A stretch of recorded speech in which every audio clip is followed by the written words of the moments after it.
Namaste, y'all. I'm Christina with Bhakti Yoga Foundation.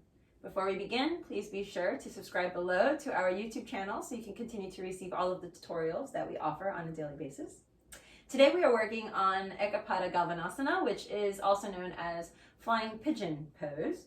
We begin by grabbing and acquiring all of our tools first because we're going to need those to help us get into the practice. So what you'll need is your blocks as well as your blanket. So that way we have a crash pad. So take your blanket and place it at the top edge of your mat. All right. And you're going to want to take your blocks and place them just in front of your feet.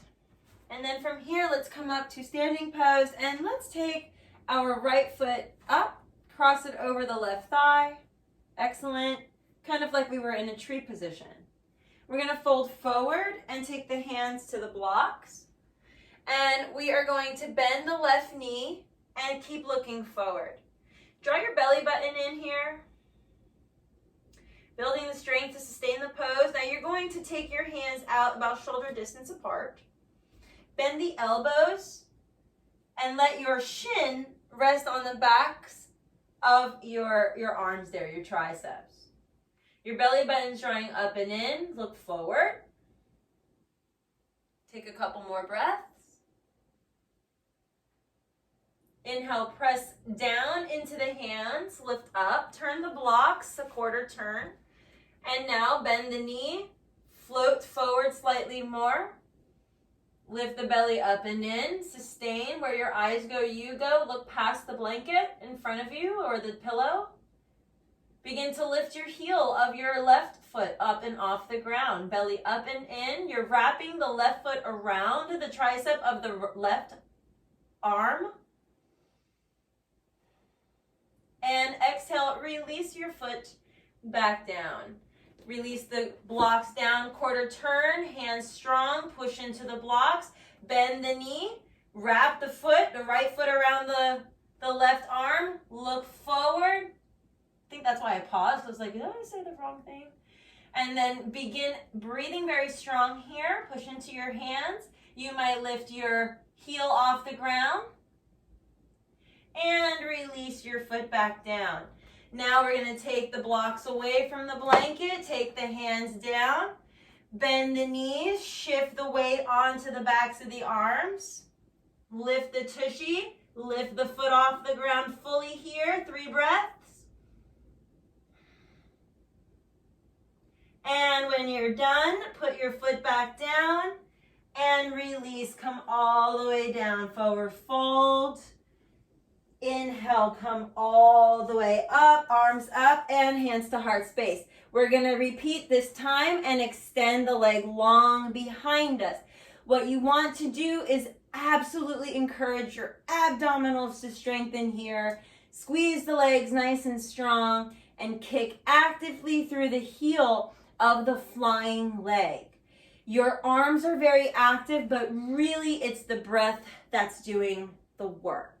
It's a very challenging pose to sustain, so it's important to breathe actively in the pose. Let's try it together. Hold space for at least 3 breaths. If you fall, laugh, let it go. You've got your crash pad there. So let's do this. So what you want to do is, again, you're wrapping the toes around the arm. To help you. And I'm going to face this direction just in case you're like, what? So here is the crash pad, right? My right foot crosses over my left leg, folding forward. Now, if you need your blocks, use them. And then place your hands on the ground and bring the shin, all right, the back of the knee and the foot to the arm. Now look forward. With a little bit of momentum, you're just going to lift up, push into the hands, and lift the lower belly.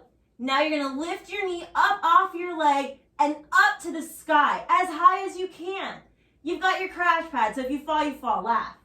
And then from here, bring your knee back in, just like we started. Bring your foot down and come up. Very slow, almost like a little baby pigeon, and then lift back up. Good, and release your foot down. Notice all that energy. So much energy. So let it go. Let's try it on the other side. So draw the left knee in. Find your balance. Cross. Create the number 4. All right.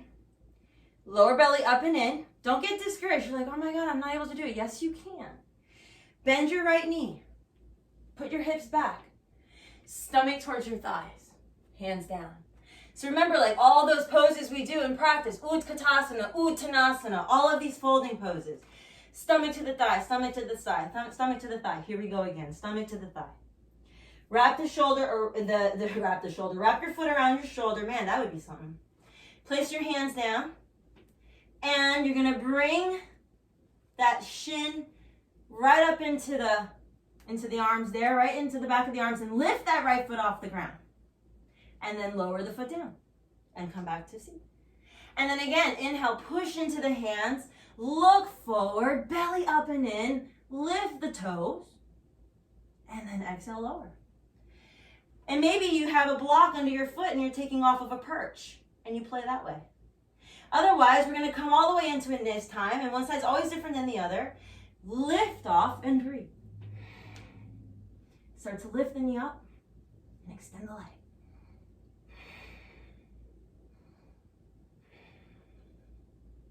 Now we bring the knee in, we bring the foot down, we fold over the leg. We inhale, rise up. Take your time, walk up your leg.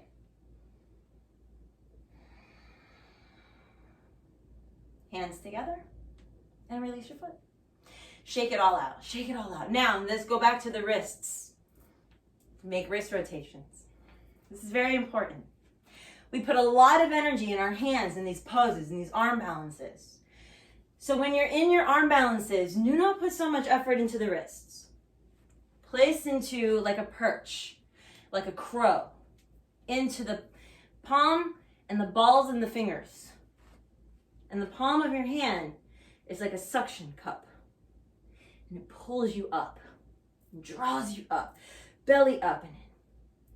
So that way you don't put too much effort into the ball of your hand, but more into the palm area of your hand, like I'm high-fiving you. Energy here.